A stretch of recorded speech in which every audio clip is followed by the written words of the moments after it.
understood that you want to create impact through business. How did that come about? What was that business? Don't tell me it was McKinsey. It was for some time. For low-income kids in Brazil, soccer was for a long time the only way to succeed. How was it? Were there a lot of people playing football in the streets? No, that's a stereotype. I've lost friends to violence. My city is not usually on the news, but when it was recently, it was ranked the most violent city in Brazil. Coming out of that environment, you managed to obviously be here, but there was a lot that happened from 18-year-old going to college and then coming here. I would advise anyone to have a...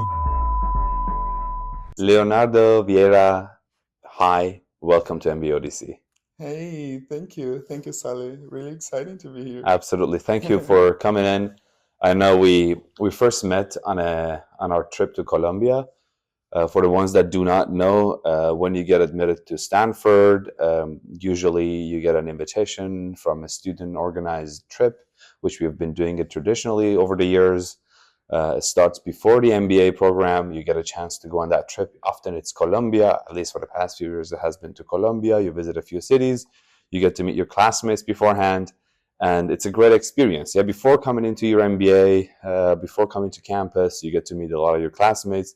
Get to know them on a personal level and party it out and just very, very intense. Yeah. We went to 3 cities. Yeah, we went to Bogota, Bogota, Medellin, and Cartagena. Yeah. Yeah, and then I think you and I just met on one of the first days, I think in Bogota, on a breakfast table, and then we just had that deep conversation. I still remember it. It's an Odyssey, yeah. Odyssey starts at home. A lot of ups and downs, continues, you're in the middle of it. Tell me a little bit about home. A small town called Queimados in the state of Rio. Grew up with my parents. Low-income family, like small shack, sort of improvised, where they raised me. And in a family that is like very typical Latin American family, like a lot of relatives, a lot of people that really become part of your education and part of like an upbringing. Very communal. Yeah, 100%, 100%. I can imagine that. Is it like a small town next to Rio de Janeiro, or is it a village? Like, how does that? Yeah. How is that? It's a small town in the metropolitan region of Rio, and a beautiful place for me because that's where community is, but also a little bit bittersweet because it is a very dangerous and violent region. My city is not usually on the news, but when it was recently, it was ranked the most violent city in Brazil. And growing up in that environment means having sort of to learn how to navigate on the gang violence and all of the things that that come with it, so that you can like try to get out, pursue your dreams. But it's also very easy, I assume, to make bad decisions and they just end up like joining one of these gangs or like making mistakes so they can take advantage of you. I'm assuming that was always also in and around you. Yeah, that is so true. And there are different groups, different norms that you sort of have to learn how to follow, especially for kids growing up like in the streets, and you're basically playing with your friends. Yeah, it can be very easy for you to go down a path that will be like no return at some point. Yes. I've lost friends to violence. I can imagine. And over the course of my life, and every time, it's this sadness, but at the same time, feeling thankful for my family who's been there, trying to support me. How many years were you living there? Like until what age was you there? Until I graduated from college. Okay, so like until like 21, 22 years of age, you were still living there. Yeah, pretty much. Very interesting. Yeah. Is it also tribal? Because I know that there are different tribes in Brazil. Not tribal at all. And how is the demographic? We do have a lot of diversity. So, but different groups and populations, they mixed up like over time, which makes you think that at first Brazil is very diverse and inclusive. But truth is, there is still a lot of like segregation and separation in Brazil.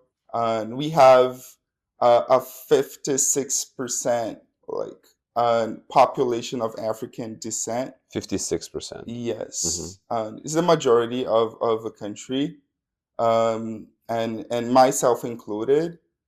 And the problem is those people still do not have the same access that the other groups have in To Brazil. opportunities and Opportunities to study. One example, like it's 56% of a population, but still we're talking about only 5% of Black people in executive positions in Brazil.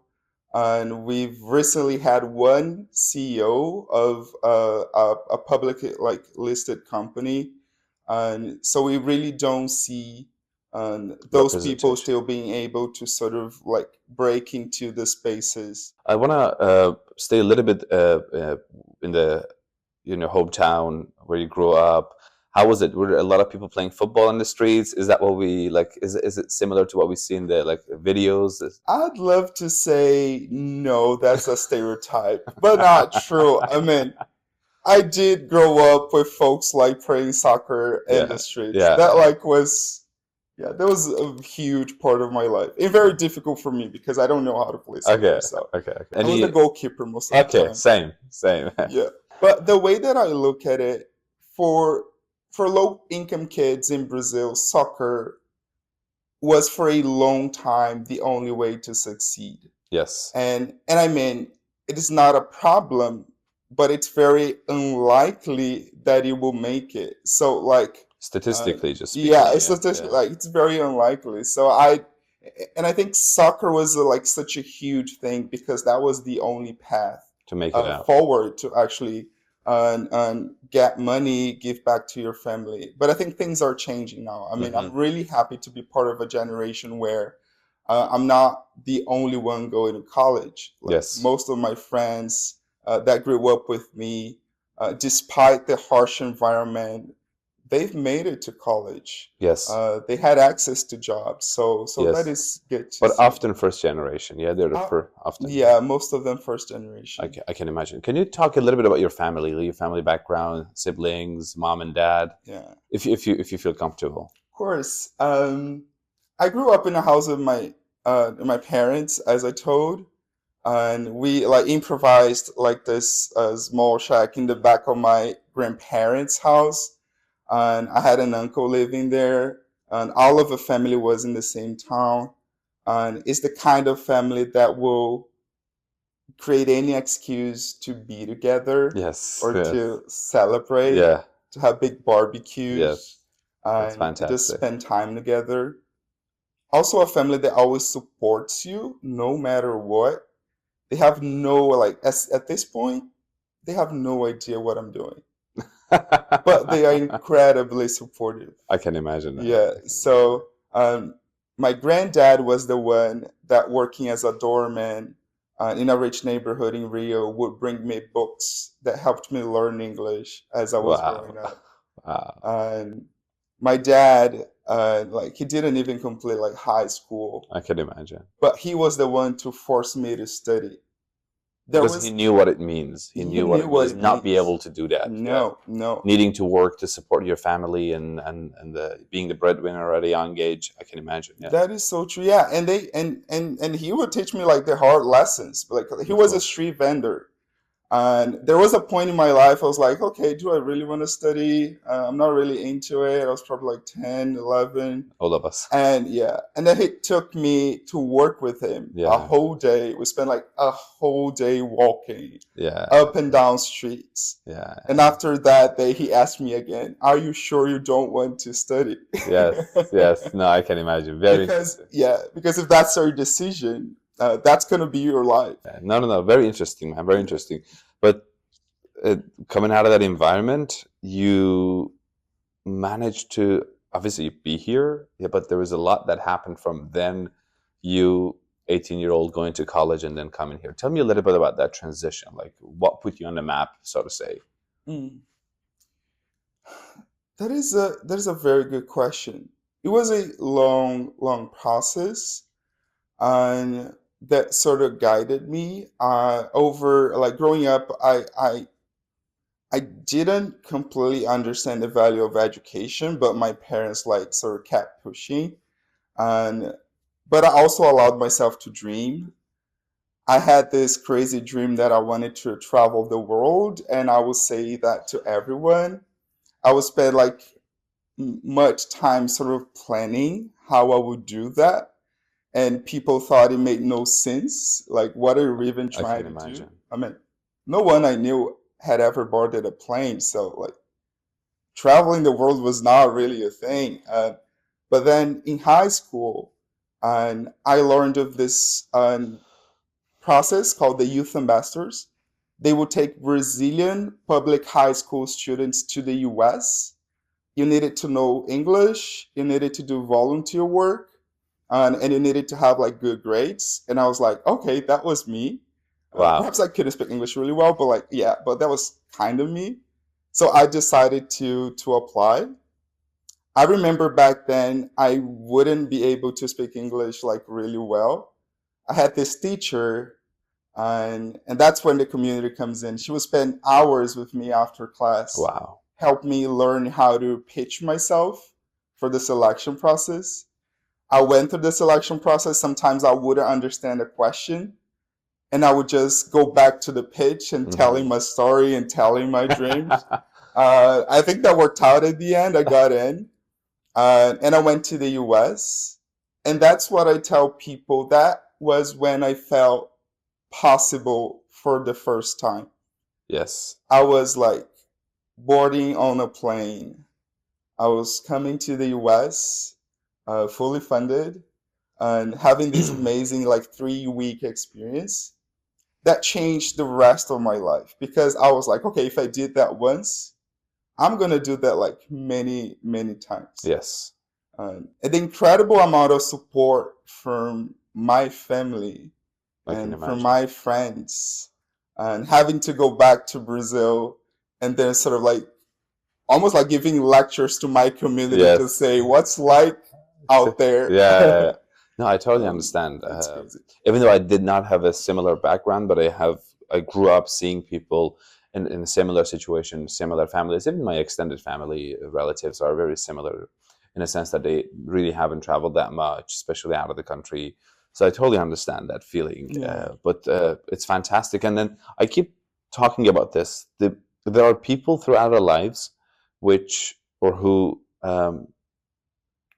take ownership in your success. Yeah, they just take that ownership. In your case, in that age, that teacher just took ownership without any probably compensation. Just would come to your place, Yeah. practice with you, kind of live his or her dream through you, actually, of like this kid actually making it out and then being our representative out in the world. And that's invaluable. Yeah, you cannot put a price on that. And Yeah. then we all, I think, at this stage, hope that we could be that for someone, maybe. Yeah, that kind of anonymous mentor, someone who takes ownership.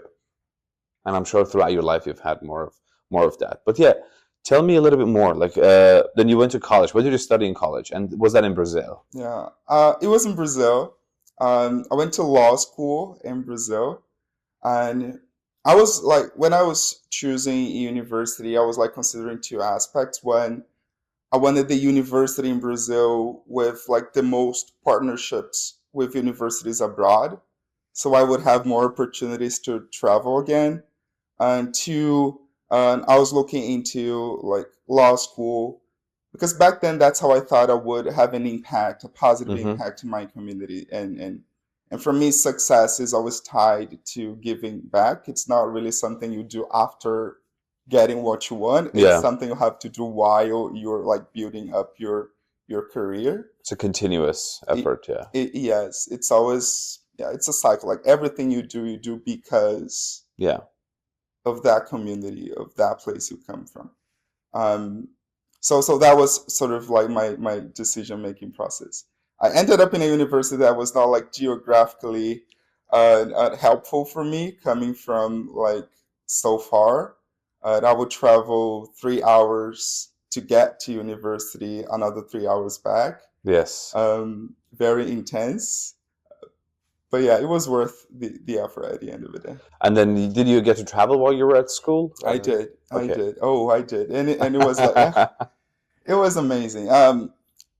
I would apply, like, I was obsessed with applying to all sorts of programs, like from meditation program in Thailand to presenting papers in Finland to working with clinical research in Montreal. Wow. I would apply to all sorts of things. I wouldn't pass, like I wouldn't get into most of them, but But like this, still, yeah. But this 1, 2 scholarships I would get every year would allow me to be in a different country. this dude has been all over the world. Like you've really traveled a lot, yeah. And I think that's a combination of your school and then later on probably your job that allowed you to travel a little bit more. And then Yeah. here you will be able to again travel a lot more, I think. And it's fantastic. I think we learn a lot when we travel. You see people, you learn appreciation for their way of life. You learn about their culture, and you feel like, okay, there are different ways to live this life. There are different people in this world, and all of them are cool. I think I would say that traveling has been more defining of my career decisions than law school itself.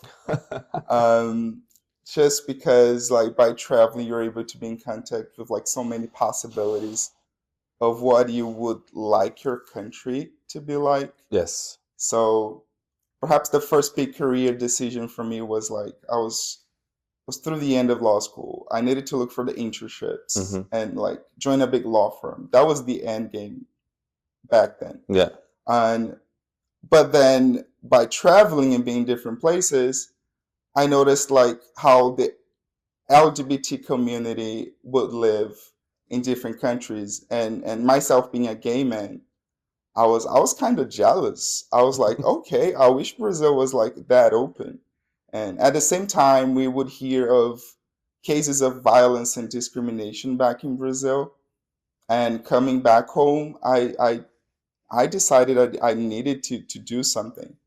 And that's when I decided to join a couple of friends who had just created this organization called Togis. And they had this idea in mind of creating an app that would give access to protective legislation to LGBT people in Brazil. And I decided to join, and I'm like, okay, I want to be part of it. So some sort of a legal education. Yeah, If exactly. something happens to you, you know what to do and what rules are supporting you and whatnot. Exactly. You'd be able to choose your location to sort of filter out legislation that would apply to you and teach you how to use it. You'd be able to report cases of violence. At some point, and I joined the organization, like helped put up like the app together. Very interesting. It was so nice to see like tens of thousands of people downloading the app and actually using it. At this point, we had so like much data on violence that the federal government in Brazil established a data partnership with us so they could use Wow. information on the app to actually investigate those cases. Um, a year later, the app got nominated to Google Play Awards in the social impact category. Wow. Yeah, I'm bragging about it because I was like, okay, that's crazy. I never worked with tech, and now We have an I app. was up like we're able to mobilize volunteers that will work for free to put this thing together. That goes on to get nominated for To got apps. nominated Yeah. as like one of the best social impact apps on the planet. I'm like, okay, that is insane. I retire. I was I was mind blown, but that made me very confident to make the decision that I wouldn't want to be in law anymore. And for me, creating impact from that moment one was like creating products that would have a positive impact. So through business almost, yeah? Yeah, mostly. Okay, So that interesting. was the big transition, I guess. for Is the me. app still up and running? It's not. It's not. Okay. Because thankfully the app is not useful anymore because now and homophobia is a crime in Brazil, Understood. like federally a crime. and with the help of like the Supreme Court in Brazil. So there's a lot of protection around the So people. now we do have Okay. more layers of protection. Yes. That always led us to rethink the role of the organization. So at some point we realized the problems of the community was like they were so diverse, and that we, like a team of like 100 volunteers, wouldn't be able to solve all of those problems ourselves. So we shifted from an organization that would create the products to sort of a fund that would invest in the right initiatives, both locally and nationwide, that would also like have the impact that we envision. And support the cause. Yeah. And we were really good at raising money. So we started basically working more as a fund and a leadership development on a platform to support all of those social entrepreneurs in Brazil that are looking to make an impact. That's unbelievable. I know there was this one of the dating apps, Hinge. Yeah, I think their slogan is it's a dating app to be deleted. Okay. It means that you will find your life partner on Hinge, and you will end up deleting Hinge because you won't need Hinge anymore. But I don't think anyone has deleted Hinge because they have found deleted it? I don't even have it. I had the answer prepared. But I mean, you guys almost did that without even having it as a slogan. It's a legal education app that ideally will be deleted from your phone because we will have good protections and a better culture supportive of the environment. So I think you guys achieved that. Another award. That's a beautiful story. Okay. So Okay. I'm gonna use that now. You should frame that story. Thank you very much. You should. But then you understood that you want to create impact through business. How did that come about? What was that business? Yeah. Don't tell me it was McKinsey. It was for some time. Like when I spent like more than 5 years in law school, you don't really know how to think as a business. We have a lot of intuition from life, but you don't really know how to think as a business person would do. So I did join McKinsey after college. I was like managing the organization while working at the firm. It was an amazing place to learn. Like for me, it was like a big school. And I worked like with some of the smartest people I can imagine I ever met. Some of them are with me now at the GSB. So in our class, who are they? People, yeah. Do you know Mateus? Yeah, Mateus. Yeah, Sal. Yeah, and Lucas. Wow, both of them. Both of them. So you were colleagues in McKinsey, Brazil. Yeah. So I started with Sal. Yeah, Sal. We started together. Which office was that? It's Rio's office. Okay. How many years did you work in McKinsey? Yeah, I was there for a year and a half. Yeah, my time at McKinsey was really nice. I was really like laser focused in how I approached it. I knew I didn't want to stay there, but I could learn as much as fast. So like I was working like crazy. I was looking for that accelerated promotion, and I was really trying to be in touch with like the most analytical people in our team so I could learn from them. So I was able to do all of that, and even got like this cool award. What do you call it? The in-service award for folks creating a positive impact in the world, because of the work with Tojis. That also helped me remember why I was there in the first place. Yes. And after a year and a half, it made it very easy for me to decide to transition and to go to AB InBev, the beer company, which was my next step. Yeah, I think AB InBev is one of the top 3 beer companies with Heineken and Carlsberg, I think, in terms of market share. It's the top 1 beer company for sure. Yeah. And is it Belgium? It started as a Brazilian company. Seriously, I thought it's Belgian. The 3 largest beer brands in Brazil, they merged over the 90s, early 2000s, and created Ambev, which is really a landmark, really something that Brazilians feel proud of. Is a really strong brand, and beer is a big occasion for celebration. I can in Brazil. imagine. It's really part of our lives.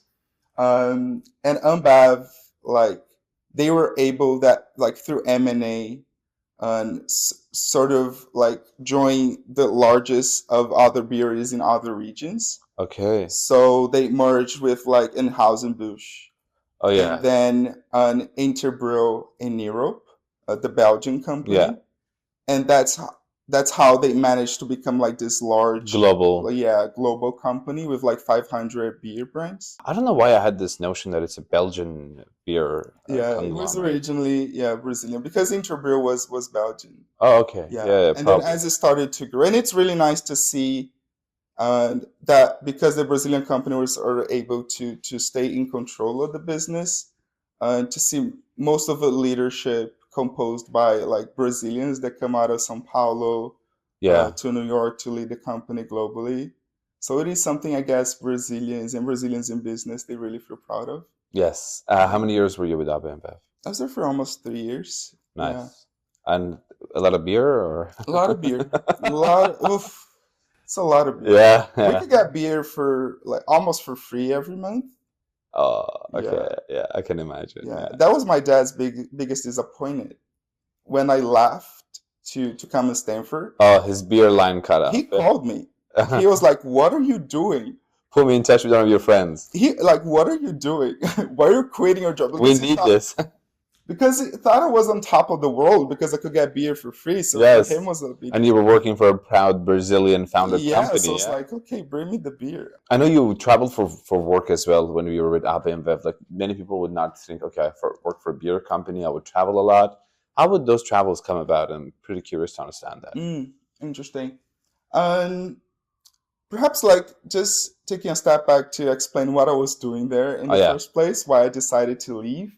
We're like close to the reopening after the pandemic in Brazil, and AB InBev came with this like invitation to sort of lead their innovation lab. I would be creating ventures to support small like bar and restaurant owners in Brazil reopen after the pandemic.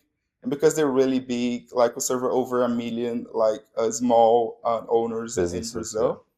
And for me, that was super inspiring because like working with those folks, like for me means like sort of going back home Yes. because like Yes. the small bars and restaurants, like all The of like culture, the this conversations, yeah. yeah, this is all part of where I grew up.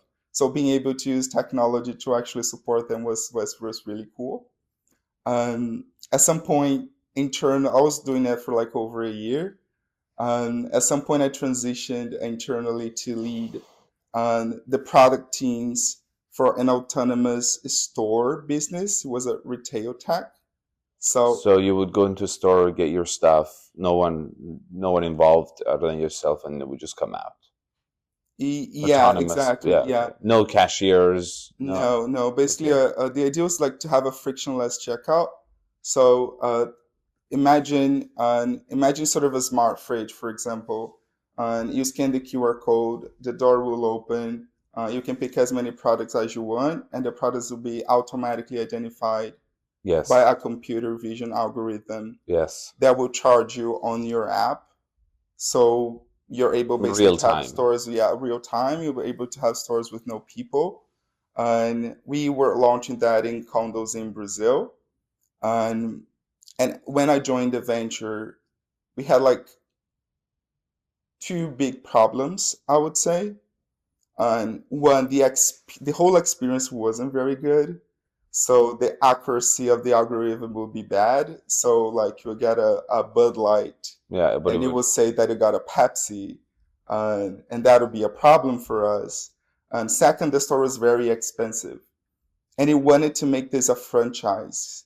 And I personally wanted to make it an affordable franchise, so that folks from working like class families will be able to actually become a franchisee and actually operate one of those stores Yes. and actually create income. So for me, that was the horizon.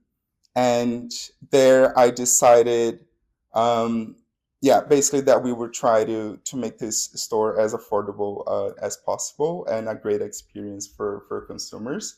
And we wouldn't be able to do that in Brazil with the like Hmm. the state of like IoT Yes. and computer vision technology in Brazil. So that's when I decided, okay, I'm gonna try to convince the CEO to let me go to China Yes. because I think China is the place, For computer vision, of course. yeah, Yeah. where everything is happening right now. Um, And you did? You I went? did. Yeah. I Where in did. It was China? nice. It was nice. And a lot of places like spent like yeah, a number of months last year in China. I was in Shanghai, in Shenzhen, and in Hong Kong, And were you mostly in working Beijing. with the technology providers Yeah, or? exactly. We were first visiting some large companies so that we could learn how like big tech would operate in China. I would spend also a lot of time scouting for startups. And at some point, as we're able to get to the right partners for IoT and hardware for computer vision, we would start working sort of building the solution, or Pilots? yeah, exactly, and sort of assembling what we wanted Understand. Was to the bring to store going to be Brazil. focused on only beverages or anything? There used to be everything, honestly. Okay. Yeah, In future, yeah. yeah, exactly. We started with beverages, but at some point, A being Bev, they like sort of understood that they could also operate as a platform, and being a platform, you should be also able to offer other products from other Yes, CPGs. yes, yes. And that's what we were doing already for some time. And for our business, it wasn't different. We wanted to bring convenience for people. So if you're in your condo and you want to go to the hall Yeah. and you get like your beer, you should also be able to get whatever you A want. pack of chips, if for Yeah, example. exactly, Yeah, yeah. I can exactly. imagine that. When you did your time with the nonprofit, moved to McKinsey, obviously had that trajectory. You saw your colleagues there in McKinsey, then AB InBev for a few years. Why an MBA? Like, how did you make that decision? What happened? Yeah, such a difficult. It was such a difficult question for a long time because, um, yeah, I mean, when you go into McKinsey, you're sort of expected to get an MBA. The moment I decided to leave, I was also telling I'm not really like looking for an MBA, and I wasn't, because my end game has always been to start my own company in Brazil. I thought I would be able to do that without the support of an MBA in the US. And but over time, something that I understood, that like most of the unicorn founders in Latin America, they came out of a GSB, Yes. second HBS, Yeah. but GSB is more represented, Yes. just to make it very clear. But and at that point, I noticed the importance of having an extended community hmm of people like classmates, alumni that will be like dreaming as big as you were, Yeah. and that will be able to support you throughout the process. So as I started to deep dive into the GSB, I was like, okay, I really want to be there. Um, Yes. I really want to come to this place. Like I can really start to understand what it means to be in a place like that and how this could drive all of the things that I want to do back home. So, Yes. and honestly, it wasn't a decision to get an MBA. It was this crazy dream to be in Stanford. I Yes. really want to be here.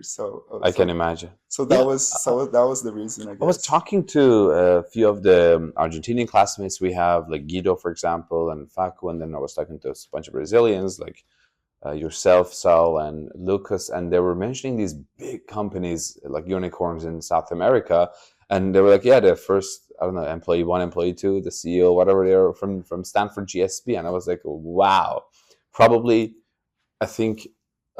South America is somehow one of the regions of the world that we have kind of maybe a monopoly over unicorns there, being coming from Stanford, except probably from Silicon Valley and whatnot. That's very interesting. I hope sometime soon you'll be one of them. Yeah. I hope so. Well, we'll see, but that's the plan. Yeah. Yes. Is there any specific topic that you're interested about? I know that social impact will always be a part of your life. Yeah. It will always be the backdrop of all your decisions. But looking at the business side of it, is there anything that interests you specifically? Yeah. The one thing I've been investigating a lot recently is workforce learning and reskilling, and how it can help people like learn fast, Mm-hmm. get the credentials that matter, and actually get jobs or transition jobs Yes. faster. And like for a long time, we've been talking about like future of work, Mm-hmm. and I've seen like a number of startups like entering the space, and but I do think there's an incredible Absolutely. opportunity to accelerate the career of many folks, especially adults without a college degree. Yes. And I think we're really close to redefining the meaning of a degree, and Yes. especially with AI. And I think we're able to I move. just wanted to say it wouldn't have been a Stanford GSB interview if AI didn't come up in it. Yeah. Of course, it has to be AI. It It has to has be to be AI. AI. Everything has to be Yeah. AI. I was waiting for the moment we would Yeah, start to talking drop that about AI. AI, Yeah, right? yeah. Yeah. Okay, you were saying, yeah, It's the buzzword of the time. it I love is. Like, I that. think a bunch of people were coming to visit me here, and they were sitting at the Coupa Cafe at GSB before we met. And then once we met, they were like, dude, like we were sitting there, the number of times we heard the word AI, had we gotten I don't know, $100 for that, we would have been a millionaire. Over half an hour of just sitting in a cafe, just listening over to people and stuff. So it's the buzzword of the campus for now. Yeah. That is true. That Yeah. is true. Yeah. I Yeah. can I keep imagine. going back and forth because I'm like, okay, is this um sometimes I'm like, this is just a buzzword. You just need to get rid of the noise and just like think about like other Yeah. things. And then you start to move away from the AI hype. You Yes. realize, oh my God, this is for real. Like we really need to sort of engage and think how Exactly. No, for that'll sure. play out. For sure. But like, let's dive deeper a little bit into your MBA application. So you made that decision. You understood that I need to be a part of that community that kind of has introduced so many unicorn founders to South America and to the world. So Stanford was top of mind for you. Did you think about any other schools? Did you send any other applications? And how did you just navigate this process, generally speaking? I'd say, yeah, I did think of other schools and I did apply to other schools. Um, but I would say that I spent months writing the Stanford essays, Mm-hmm. and I would spend like just a day or an afternoon like writing essays for other schools. Mm-hmm. I was really not focused on other schools. I was really like trying to do my best and to try to be here. So I think that's how I approached it. Yes. It's not what I would advise to anyone. In terms of advice and tips and like how to strategize this process, like how would you advise folks go about it? I mean, people have dream schools. For Yeah. you, that was Stanford. For someone, it could be Kellogg. For the other person, could be Harvard. Yeah, we understand that. Yeah, but then other than that, how would you strategize around that? Really try to get to know as many people as possible, like that graduated from that school. Folks who are studying now, folks have graduated for a long time. And if you do not have the network, like reach out to people on LinkedIn, they will sort of like definitely be Mm-hmm. helpful. Talk to people, try to understand the school, talk to people from different schools, compare feedback you receive from different people in different schools so that you can actually um, try to envision what your life will be like Mm-hmm. if you go to that school. Yes. Yes. And and for the application process, that is also like very helpful because I think everyone should be able to translate very clearly why that school matters to you. Yes. And especially in a time where like MBA is becoming popular again, Yes. and I think like increasing applications. Yes. And I think I feel like this schools they will need to actually screen your whole profile to make sure that you really want to be Yes. there. We will include your LinkedIn on the bio of the video down below so people also can reach out and Yeah, see of your course. awesomeness. But also just wanted to plug this in. Guys, folks are viewing the video. We have started the channel recently. the support matters a lot. So if you guys would subscribe, like, send it to friends, also send it to the people that might find value in it, and then learn either for MBA applications or just to learn from someone who has had a life of leadership and quality. That would be also very interesting for us. So make sure that you have that subscription going on and all the good stuff coming with that. Leo, back at the MBA process, did you? I know that using admissions consultant is quite popular for some folks. I know friends of us who come from India. A lot of them end up using admissions consultants because they help them like craft a better application. What was your take on that? I didn't use an admissions consultant, but I do recognize sort of the value of it to have someone to guide you through the process. And in Brazil, there was an NGO that will actually offer you support, but not as an admission consultant would do. They would basically match you with a mentor, and this mentor would be able to sort of help you think through the process as you're trying to brainstorm your essays. So I think I would advise anyone to have a mentor. Yeah, that is super helpful. I mean, if you cannot pay for an admissions consultant, just make sure you have someone that is more experienced than you, that you really think would be able to help you craft your stories and bring the best version of yourself out of you for you to like to tell the story in the most powerful way that you could. And I think that perhaps already helps. There's also a lot of resources online, of course. So perhaps sort of using these two things, and to sort of navigate the process, I think. Same. I did not use an admissions consultant. You're right. There are a lot of resources online, and I try to tap into them and understand them. And then what I did also, I think, could be helpful for the folks out there is that I tried to join whatever event that the universities would have online. Obviously, I didn't have the chance to travel to the universities, but whatever event they would have online with the MBA ambassadors or the admissions committee, I would join these events. You learn a lot about the school, you understand a lot about them, and also vlogs like this and podcasts like this. I bet there are out there for different schools as well. You can dial in, learn about the school and the process. I want to just have a flashback, go back to your hometown. You and I went to Colombia. We bonded there. That's where our friendship started. We went to Medellin. Medellin used to be, if not the one of the most dangerous cities in the world. 20 years ago. And then we saw how it had transformed itself.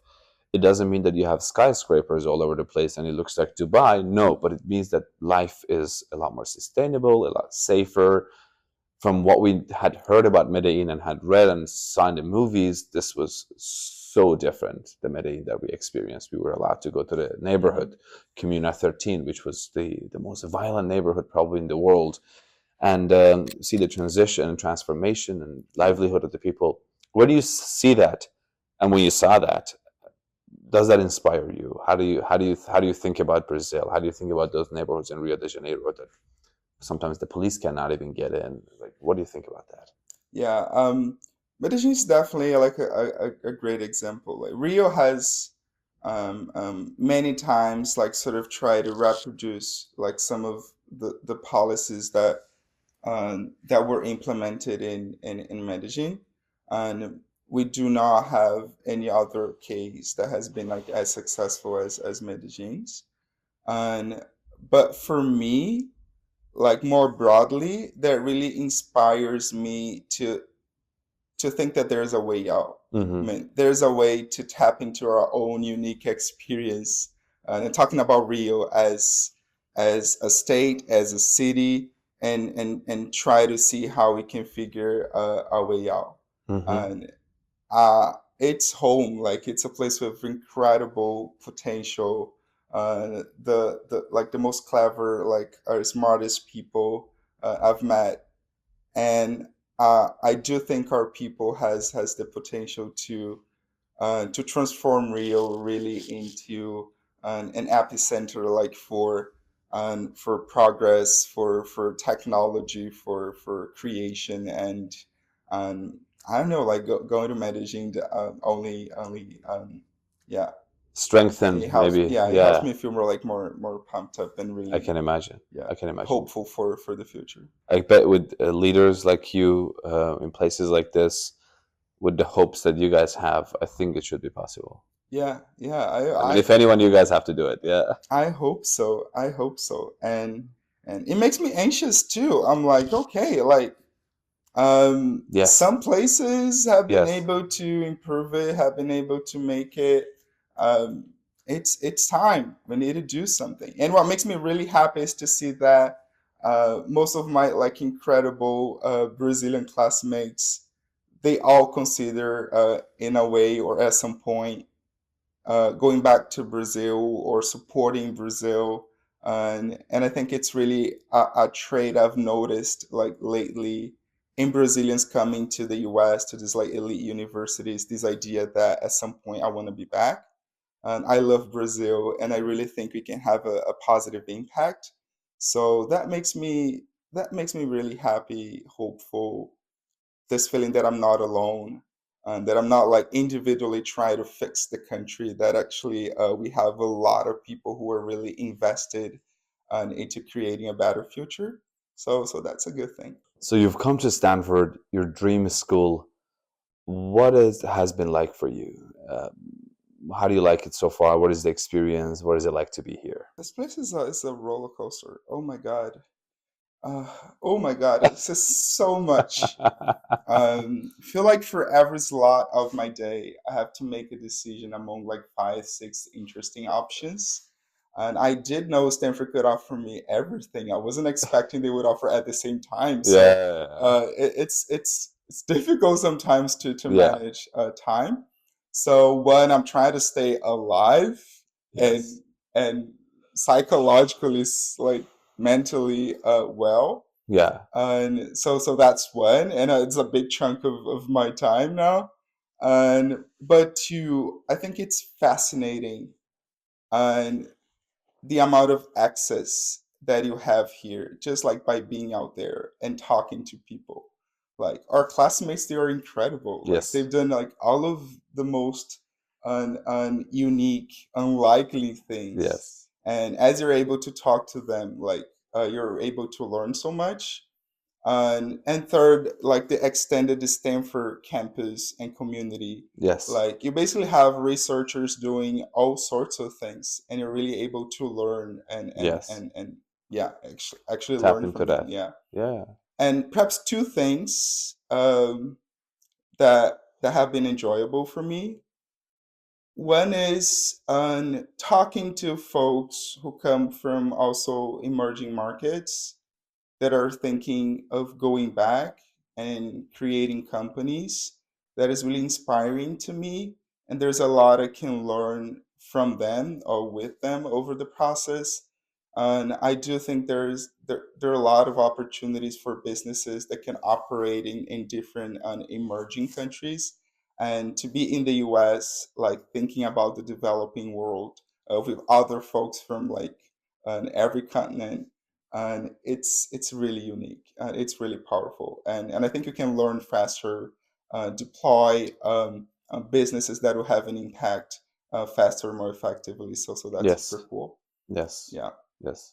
And second, definitely, it has been to work with like other schools. I'm Yeah. super interested in workforce learning. I told you, Stanford has this specific accelerator for learning, and one research group that is entirely focused on workforce learning, with a network of the best researchers in the US Yes. that come together to think about the future of work. Yes. I've been able to engage with them and spend time with them, and you learn like so much faster than I would if I was back in Brazil. Yes. Like sort of try to find reports on Google. Yeah. Yeah. So Yeah. Yeah. the idea that there are so many brains that are Yeah. able to share their experience with you, and in just like a couple kilometers is just Yeah. so It it's so is. fascinating. It is Yeah. absolutely. Leo, there are people who live in that shack back in that small town in Rio de Janeiro or anywhere else in Brazil. Uh, they go out to play football, but they're also faced with these decisions every day to, okay, go back to school, or I don't know, take this package and deliver it there and get this a few bucks for that, um, or just go and open up their own street vending stand or whatever. What is your advice to those people, to those kids? Okay. Let's, Leo, look back at that um, young boy living in that shack in that tiny village uh, in the outskirts of Rio. Uh, what advice would you have for that kid coming up from in that community, having all those decisions in front of him, good or bad? What would you have to say to that kid? My advice would be don't buy the success stories Hmm. that you see. Like, don't look at my story and like don't buy into the success story. Like, don't believe enough in the formula for success. And in a way that you'll be like led to believe that you would not be able to reproduce that or be able to do that. Because honestly, I don't believe that meritocracy as a whole, especially in countries where opportunities are so unequally distributed, is actually true. So, and for me, the biggest learning was actually that tap into your community, the things that you have around you, the resources that you have right now, because those are the things that'll help you grow. Yes. Um, so try to find the people around you that can actually help you make take the baby steps, like bit by bit. Never stop dreaming. Like keep moving Yes. on. Not gonna be easy. It's gonna be like fucked up at times. Yeah. It's not gonna be fair many times. But for me, as long as you like walk with your community, with your people, and try to sort of work together, and you'll be able to succeed collectively. Leo, I promise this is my last question. Um, I would not be able to finish this interview without asking this question. I recently heard that you had a CNN article published about you. What is that whole thing? Tell us a little bit more about that. The article was about this journalist in Brazil. He wanted like to shed light on Black Brazilians that made it to the best universities abroad. And I'm perhaps the second an Afro-Brazilian at the GSB, and GSB is like 100-year history. Yeah. And so he basically wanted for me to tell my story and in a way that could be helpful for other folks out there. If we wanted to just talk about your trips that you have taken over the years and the places that you've been and the other experiences that you've had, we would have needed 2 more hours on this in this podcast. Maybe we can have a second edition of this interview at some point and just talk about all the trips and travels that you have done. No, no, not really. Honestly, like thank you very much for this opportunity. And I think it really makes a difference when you're able to tell your story out loud Mm-hmm. to other people, helps you reflect on your Yes. next steps and the things that Yes. you want to do. That makes me really excited. Yeah. Leonardo, thank you very much for joining me on MBA Odyssey. I really appreciate your time. I had a wonderful time having this conversation with you. Thank you. Thank you for the invitation.